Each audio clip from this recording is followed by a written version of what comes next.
Hi, இன்றைக்கி பருப்பு இல்லாமல் ஒரு சாம்பார் ரெசிபி தான் பார்க்க போகிறோம். இது இட்லி தோசைக்கெலாம் சூப்பராக இருக்கும். நம்ம தள்ளுவண்டி கடையிலலாம் இட்லி வாங்கும்போது தருவாங்க இல்லையா, அந்த ஒரு சாம்பார் ரெசிபி டேஸ்ட்டில் தான் வரும். இதுக்கு வந்துட்டு 2 தக்காளி 2 வெங்காயம் எடுத்திருக்கேன். பெரிய வெங்காயம் எடுத்துக்கலாம், சின்ன வெங்காயம் எடுத்துக்கலாம், அது உங்கள் இஷ்டம். இது கூட வந்துட்டு 4 பல்லு பூண்டு, ஒரு பச்சை மிளகாய், கொஞ்சம் மஞ்சள்தூள், கொஞ்சமாக சாம்பார் பொடி, கொஞ்சம் உப்பு, கொஞ்சமாக தண்ணி ஆட் பண்ணிக்கோங்க. இது முழுகிற அளவுக்கு மட்டும் ஆட் பண்ணிவிட்டு இது ஒரு 4 விசில் விட்டு எடுத்து வச்சுக்கலாம். ரொம்பவே நல்லாயிருக்கும். அதே மாதிரி ஈஸியாக செஞ்சு முடிக்கிற ஒரு ரெசிபி தான் இது.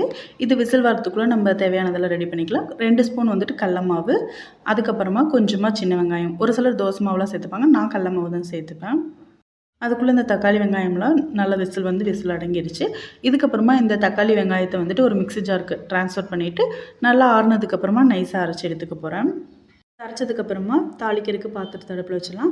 பாத்திரம் சூடானதுக்கப்புறமா கொஞ்சமாக எண்ணெய் ஆட் பண்ணிவிட்டு கொஞ்சமாக கடுகு சேர்த்துருக்கேன். இது கூட சீரகம், கொஞ்சமாக வந்துட்டு வெந்தயம் ஒரு 4-5 மட்டும் சேர்த்துக்கோங்க. இதுக்கப்புறம் கடலப்பருப்பு, உளுத்தம் பருப்பு கொஞ்சமாக சேர்த்துருக்கேன். பெருங்காயத்தூள், 2 வரமிளகா, இது கூட கொஞ்சமாக கருவேப்பிலை. இதெல்லாம் வணங்கினதுக்கப்புறமா நம்ம கட் பண்ணி வச்சுருக்கோம் இல்லையா சின்ன வெங்காயம், அதுவும் ஆட் பண்ணிக்கலாம். வெங்காயம் கொஞ்சம் வதங்கினதுக்கப்புறமா நம்ம அரைச்சி வச்சுருந்தோம் இல்லையா, அந்த விழுது வந்து இது கூட ஆட் பண்ணிக்கலாம். ஆட் பண்ணிவிட்டு இதுக்கு தேவையான அளவு தண்ணி சேர்த்துக்கலாம். தண்ணி கொஞ்சம் நிறையவே ஊற்றுங்க, அது நல்லா கொதிச்சு வரும்போது நல்லாயிருக்கும்.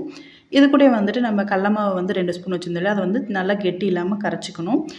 கட்டி கட்டியாக இருக்க மாதிரி கரைச்சிட்டிங்கன்னா அது அங்கங்கே அப்படியே தங்கிடும். அது இல்லாமல் தண்ணி மாதிரி நல்லா கரைச்சிட்டு இதுக்கு தேவையான அளவு தண்ணி ஊற்றிட்டு உப்பு எல்லாமே ஆட் பண்ணிக்கோங்க. இது நம்ம ஒரு மூடி போட்டு ஒரு 10லேருந்து 15 நிமிஷம் நல்லா கொதிக்க விடணும். அந்த கடல மாவோட பச்சை வாசனை போனதுக்கப்புறமா அடுப்பு ஆஃப் பண்ணிவிட்டு இறக்கிடலாம்.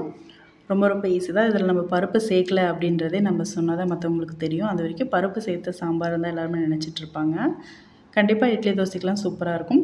ட்ரை பண்ணி பாருங்கள். பிடிச்சிருந்தால் லைக் பண்ணி ஷேர் பண்ணி மறக்காமல் சப்ஸ்கிரைப் பண்ணுங்கள். பாய்.